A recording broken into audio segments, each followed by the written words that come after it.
police bear down, the weeping widow changes her story. Okay, you got me. He shot himself. And keeps changing it. What was the first thing that went through your mind? Staged. Tonight, she's pointing fingers in every direction. She asked me if her own son could have killed Greg. Who's she trying to protect? Who's she trying to destroy? Somewhere along the way, reality left. Lie after lie after lie. Truth or consequences.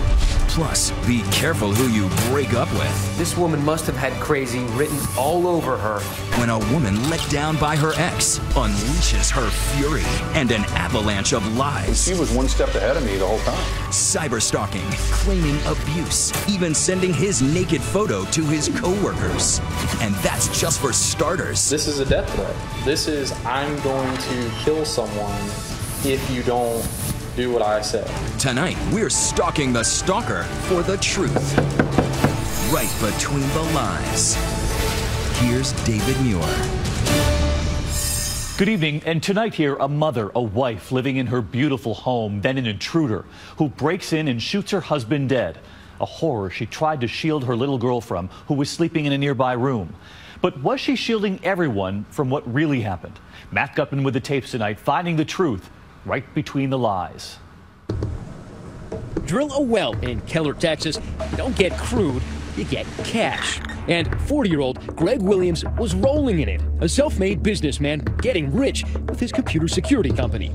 Now sharing a little palace on the prairie with his wife, 42-year-old Michelle, and her 4-year-old daughter, Michaela. Greg and Michelle both twice divorced, but it felt like this third marriage would be the charm. And Michelle's grown sons from previous relationships, Lee and Andrew O'Brien, say her marriage to Greg was a fairy tale. He always treated her like a queen. Anything she wanted, she got. The family renting a McMansion with a pool out back, his and her Mercedes in the garage. Money. He's got the money. He's got the party lifestyle. He's accomplished, and he's head over heels for her. Quite a change for the woman who'd struggled as a teen mom to raise 3 kids, living hand to mouth. We were living in motel rooms if we could, bouncing around, couch surfing. Michelle, now the kind of bride who shows a little leg. Greg, the kind of guy who buys his wife a yogurt shop to keep her busy. Perfect, what with her new taste for the sweet life. Greg spending his spare time on alpha male activities, karate chopping, cinder blocks, and bodybuilding. He was like a frat boy, like literally through and through. He was a jock, but a genius at the same time. But one October night, the cowboy Camelot came to an end with a single gunshot. Netcom 911, where is the emergency? That's Michelle Williams calling for help. Greg has been shot. This is the actual dash cam video from some of the first officers arriving on the scene when they discover Michelle distraught with a nasty goose egg on her cheek. Who else is in the house? My 4-year-old and my husband. Your 4-year-old and the husband. Hoping to shed more light on the attack, police bring Michelle, their only witness, down to the station. Then, as a sympathetic officer holds her hand, Michelle tells Sergeant John McGrew an unbelievable story. Walk me through the story that she told you. She was asleep, woke up by an intruder. Michelle says she woke up as an intruder in black was breaking in through the back door. The bandit passed right by 4-year-old Michaela, asleep on the living room couch, and approached the bedroom. There he ran into Michelle and whacked her, knocking her out. She was struck by an unknown object. Police later find a wrench at the scene, right size to plant that painful bump on her cheek. That's what actually kind of It knocked me out. Michelle says she's still groggy when she sees the man in black standing over Greg. There is a gunshot, and the intruder disappears through a back door. I screamed and I ran over to Greg and I reached for him. I grabbed a hold of his hand and I felt blood running down the side. Greg has been shot once in the head. And eventually, there in the interview room, Sergeant McGrew informs Michelle her husband is dead. There's not much I can say in this. Greg's deceased. Okay. The widow Williams is inconsolable. Now back to that developing story in Keller. This story catches the eye of the media. The victim's wife called 911, including TV's queen of crime, Nancy Grace. Cops find Daddy shot dead in his own bed. Who was the intruder in black who shot Greg? Turns out there is no shortage of suspects because Greg's gilded life had a gritty side. He had an edge to him. He rubbed people the wrong way. There's drug dealers and bad people. He's kind of like a Dr. Jekyll, Mr. Hyde. Michelle, trying to help identify that killer in black, mentions others police might want to talk to, including Greg's ex-wife, Kathy Williams. Him and his ex-wife fight a lot. She doesn't mention the two men in the world who may have disliked Greg the most. His stepsons, Army vets Andrew and Lee O'Brien. How much did you not like him? I hated him. I don't throw that word around lightly, but I literally hated him. As sometimes happens, the stepchildren felt unwanted and unwelcome by their mother's new husband. Was there ever a point that you were happy that he was dead? Yes, immediately. When they told me he was dead, I was like, cool, whatever. How's Mom? Both you and your brother openly say you despised Greg. Did you have anything to do with his murder? No. But police are beginning to wonder whether there was an intruder at all. Keller Police Captain Brenda Slovak, the lead investigator, drives us to the big house on Jacob Avenue and back to the night of the shooting. And from right here, you could see the body. Correct. I could see him in the bed. But in that bedroom, there is not a single sign of a struggle. And in a house loaded with valuables and $20,000 in cash, the killer takes nothing and leaves nothing. Did you ever find fibers or any DNA evidence or any other kind of evidence of an intruder? No. So what? You have an unknown assailant break into his home, shoot him dead, and leave for what? And then police practically trip over the most important evidence in the case. Right here in these crime scene photos, the murder weapon, the very recently smoking gun, Greg's gun. Yep, shot with his own gun. If someone's going to come into your home and try and do you some harm, normally you would bring your own gun. And right next to the gun, the fired shell casing and the wrench possibly used to hit Michelle. Arranged neat as a pawn shop showcase. You saw this picture. What was the first thing that went through your mind? Staged. Staged. When you were sitting across from her, did you ever think that this woman is lying to me? Oh, yes, sir. Back at the police station, a now suspicious Sergeant McGrew tells Michelle the crime scene suggests only two possibilities. Either she shot Greg, or Greg shot himself. I did not hurt my husband, and he did not hurt himself. Okay. There was a man in my house. She denies it no fewer than 6 times until this moment. If he self-inflicted it, you need to tell me. I mean, this is it. I don't, we're getting wits end. You've got to be honest with Michelle. If he did it and you covered it up, just tell me. He did. Huh? He did. She said he did it. He did it. Yeah. She immediately folds and went, okay, you got me. He shot himself. Michelle admits she's told a pack of lies and now offers a second version of Greg's death. Michelle now says she was sleeping on the couch with 4-year-old Michaela. She hears the gunshot and goes into the bedroom to find Greg had shot himself. She cleaned it all up and arranged things to look like a home invasion. I knew I had to make it look as if it was a burglary.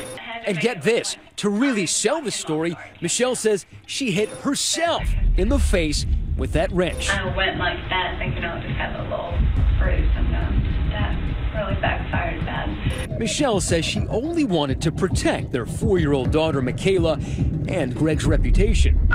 After spending 5 hours in the interrogation room, police finally release Michelle, who soon finds consolation in comfort food. The very morning after, Michelle Williams goes out to breakfast to IHOP and basically orders the lumberjack breakfast.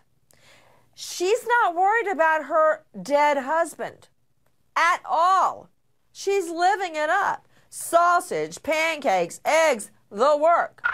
But police are finding Michelle's stories hard to swallow. They have more questions than ever about the night Greg died. Like, how did 4-year-old Michaela sleep through a shooting in the next room? And somehow Michaela, their daughter, slept through it all. How was that possible? Could clues from a little girl help unravel the mystery of her father's death? Stay with us.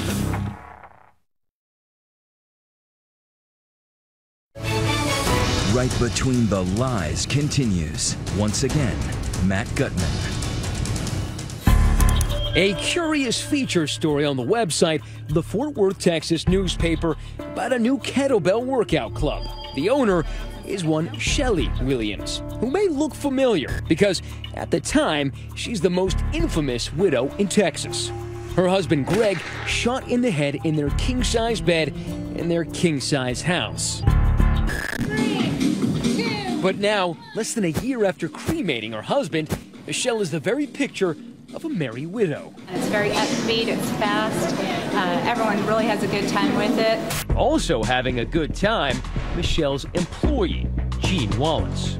You're in a group atmosphere, so it pushes you more than you can push yourself. Could call him an employee with benefits. A dozen years younger than Michelle, they're now a couple. Much has happened since that interrogation room where Michelle told two different stories about how her husband wound up with a bullet in his head. First, she said it was murder, then suicide. But police have been weighing the evidence. Based on the angle of the gunshot wound and other forensics, the medical examiner eliminated suicide and ruled Greg Williams' death a homicide. And remember, the crime scene showed no sign of an intruder. Crime scenes don't lie, people do. But something else bothered police, how that little girl, Greg and Michelle's daughter, Michaela, slept right through a shooting in the next room. I think it's a reasonable possibility that children's Tylenol or something else was administered to the child. Some sort of drug to make her sleep. Yeah. Police concluded only one person could have shot Greg, his own wife, Michelle Williams. The motive? Insurance that would pay out the better part of $1 million. That sobbing in the interrogation room when the cops told her Greg was dead? Crocodile tears. She was arrested and charged with murder. But Michelle doesn't sweat the small stuff. Soon, out on bail, there she is, swinging kettlebells with her new boyfriend. Her mind was also getting a workout. She tells her son, Andrew O'Brien, it really was murder. What's more, now she wonders whether the killer might be her own son, Andrew's brother, Lee. She asked me, she said, do you think your brother could have done it?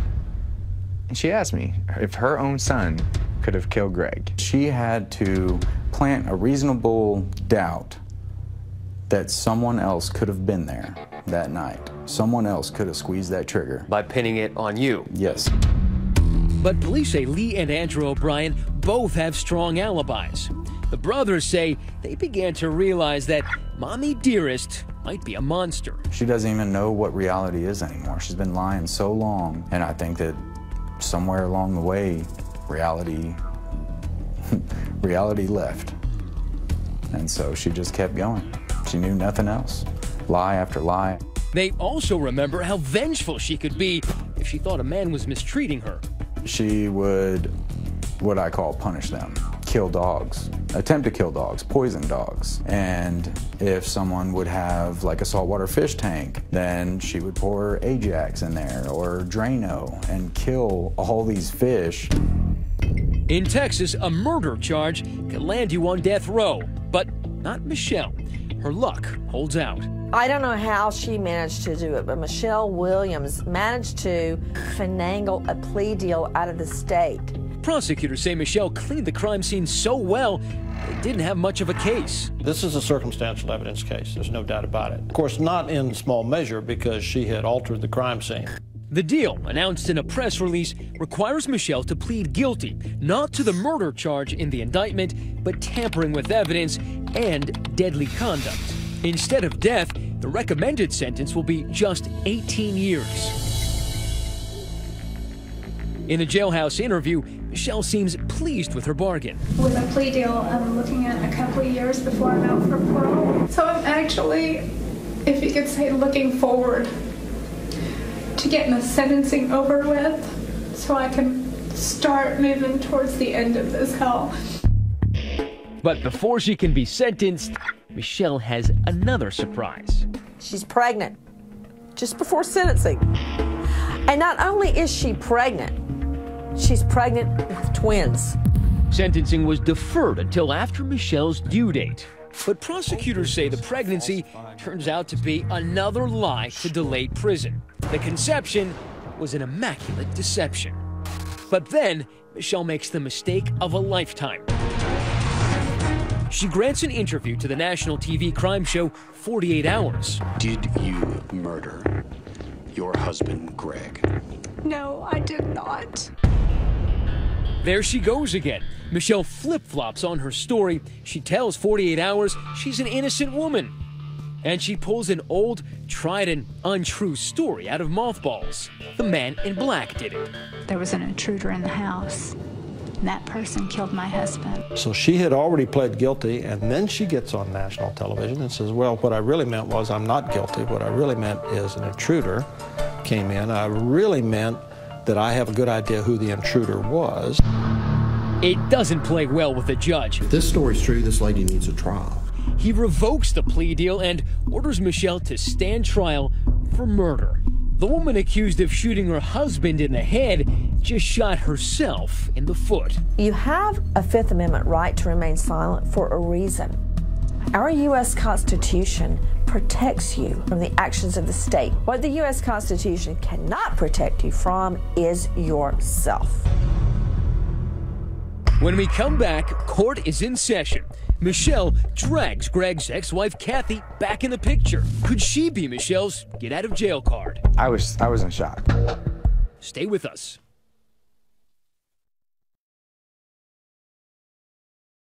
"2020 continues with Matt Gutman. At the Tarrant County Courthouse in Fort Worth, Texas, it's finally time for truth and consequences. Michelle Williams is on trial for the murder of her husband, Greg. An elaborate cover-up. This story continues to evolve. The media following every twist and turn in the murder case. The motive was money. Tried and true, age-old money.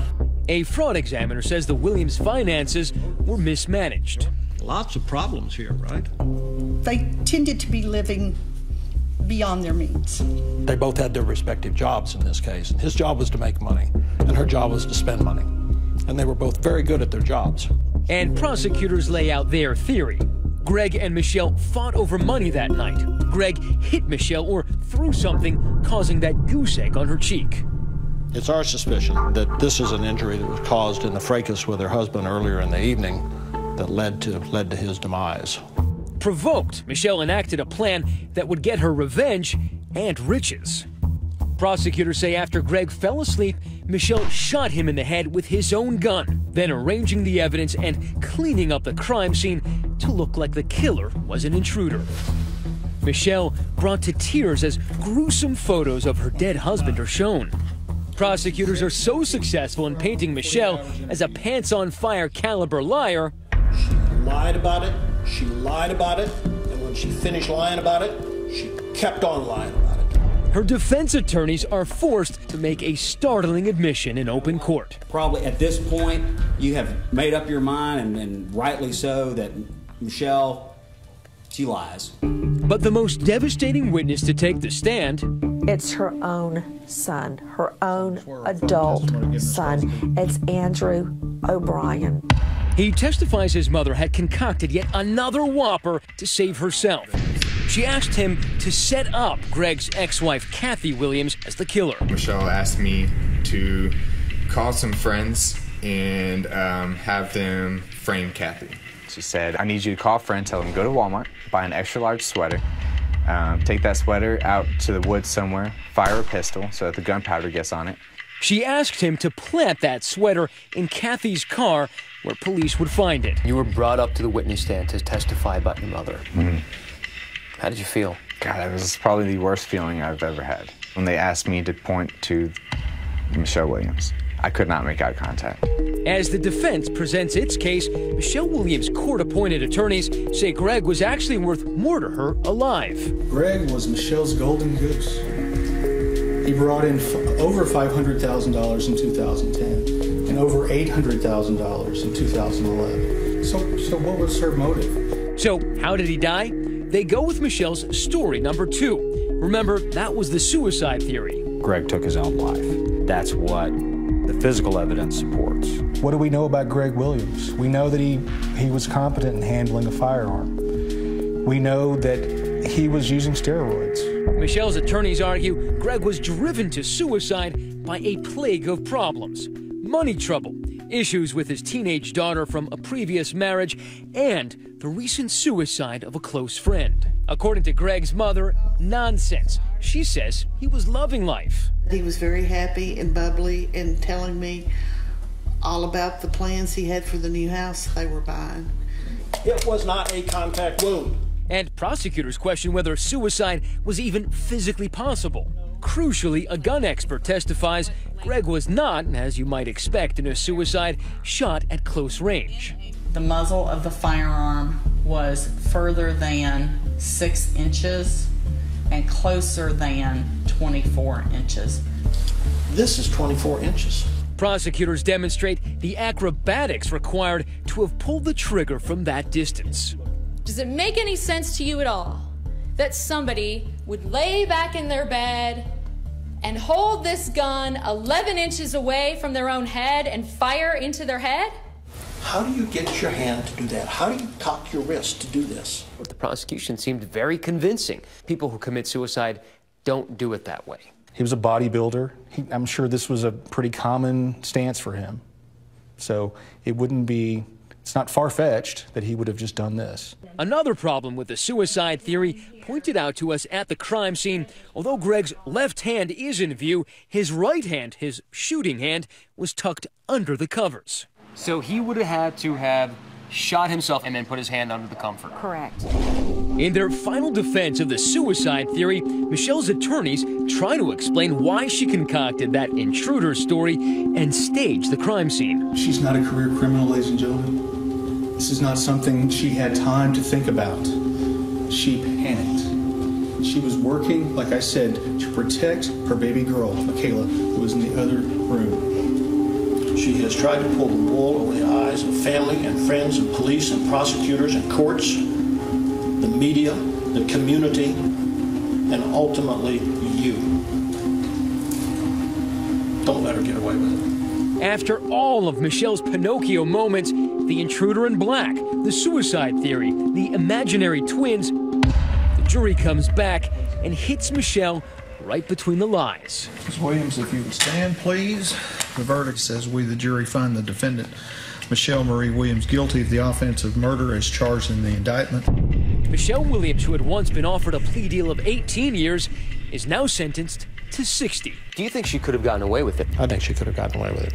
If she had come up with the suicide story and stuck with the suicide story, she could have gotten away with it. What do you think was the one thing that kept her away from freedom? The fact that she couldn't keep her mouth shut. Instead, Michelle is now serving what amounts to a life sentence. It's little solace for Andrew, who already considers his mother dead to him. Would you say you have a mother? No. I don't like to even consider her my mother. I had someone who gave birth to me, and that's it. But he acknowledges that his twisted relationship with his mendacious mother has given him at least some direction. She taught me exactly what not to do in life, and I've learned pretty well from that. So you learned from example from her. Right. What not to do. Exactly. And that's what I focus on, my family and my kids. And giving them everything I didn't have. So what do you think about that mom asking her own adult son to pin this on someone else? Matt Gutman is live tweeting along with the rest of us tonight. Let us know. Use the hashtag ABC2020. And stay tuned here. If you've ever had a bad breakup, yours will pale in comparison. What one woman was willing to do to ruin her ex. Coming up, when a casual breakup leads to all-out war on an ex-boyfriend. Every time you see a police car, are they coming for me? But wait till you see the photo she sent to his co-workers and the bucket list of lies she used to destroy him. The actual content of what they're writing is so sinister. Her to-do list is done, and so is she when we track her down. You're not sorry for anything that you've done. Next on Right Between the Lies.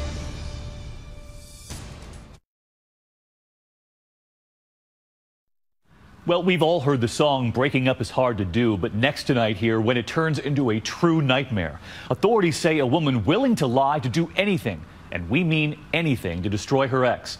What did she send his co-workers? They had never seen him quite like this before. Here again, Matt Gutman. While coaching his son's football team, Joe Good was bowled over, not by the play, but by the pretty blonde on the sidelines, Tawny Blazejowski. You know, her son was on the same team as my son. Then we started, dating after when I got divorced. Joe and Tawny could have been a modern-day Brady Bunch. Tawny is mom to 4. Joe is the father of 2, each with a divorce under their belt, and together they found passion. She was a lot of fun. She was a great change from marriage. Life with her was pretty good. She was awesome. And what the smiles on boozy Caribbean cruises tell in pictures, Tawny's love letters tell in words. She's very passionate and enthusiastic in everything she does. Were you ever in love with her? Yeah, I was in love with her. Their love blossoms here along the shores of sunny St. Augustine, Florida. Life, for a time at least, is heavenly. Joe lives here on Paradise Pond Road, managing insurance claims for a national company. Tawny tucked away in this nearby cozy cul-de-sac. And after 2 years of dating, Joe proposes.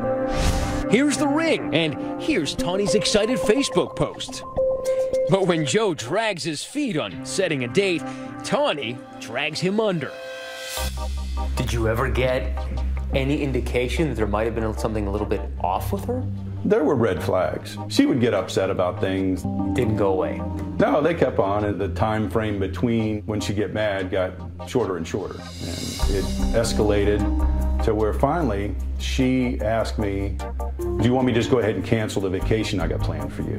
And I said, yeah, sure, I'm done. I'm tired of this crap. The engagement is now very off. So you called her bluff? I said, yeah, cancel it. Immediately the phone rang. And she was, are you sure this is what you want? Because I got everything lined up that I'm going to ruin you. And I'm like, what? About a half hour after that conversation, I get a text message on my phone that my Yahoo password had been changed.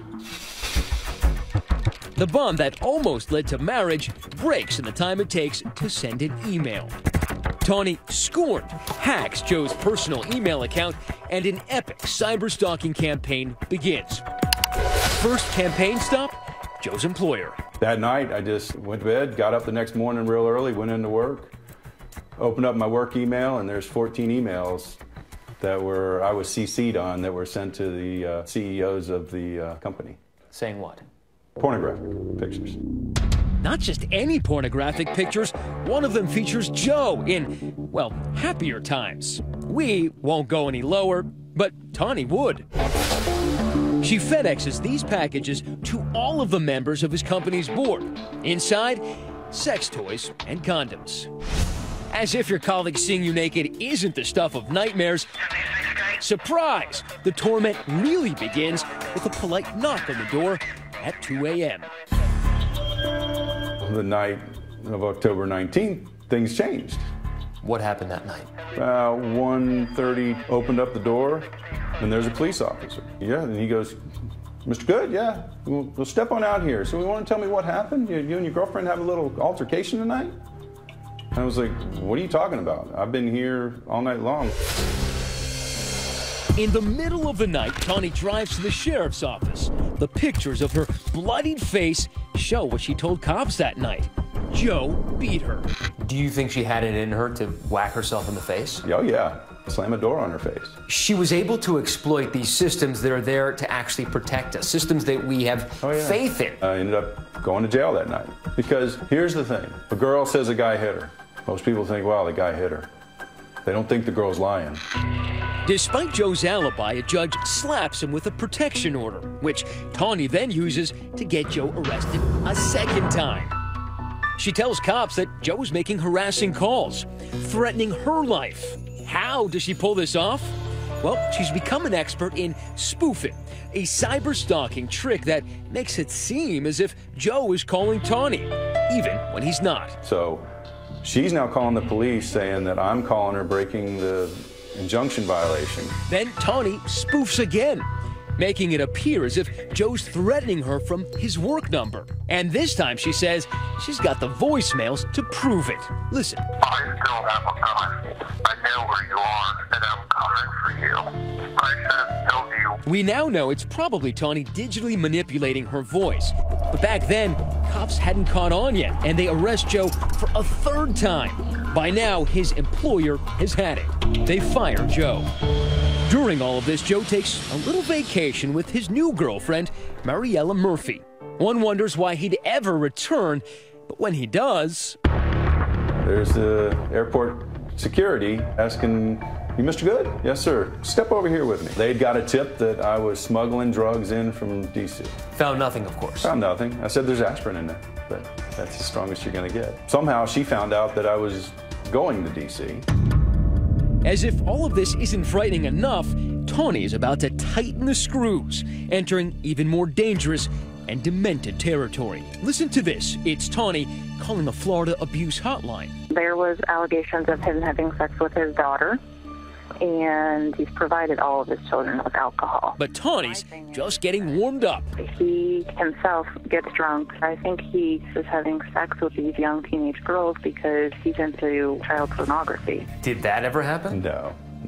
But still investigators don't believe Joe. After all, he's been arrested 3 times. Growing bolder, Tawny now makes it dangerous to just know Joe, finding fresh meat in Joe's colleague at work, Jenny Rober, and, weirdly, Joe's new girlfriend's landlord, Doug Duggan.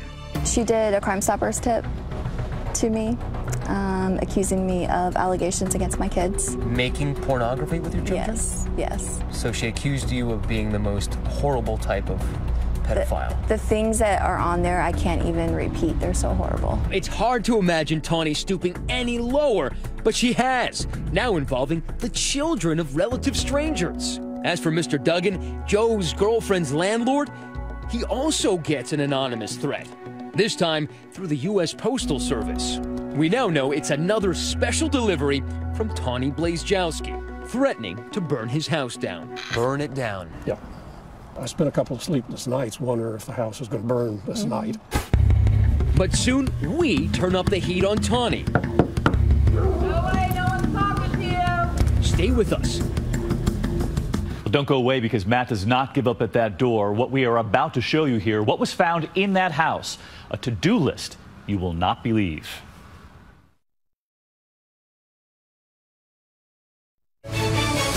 Once again, 2020's Right Between the Lies and Matt Gutman.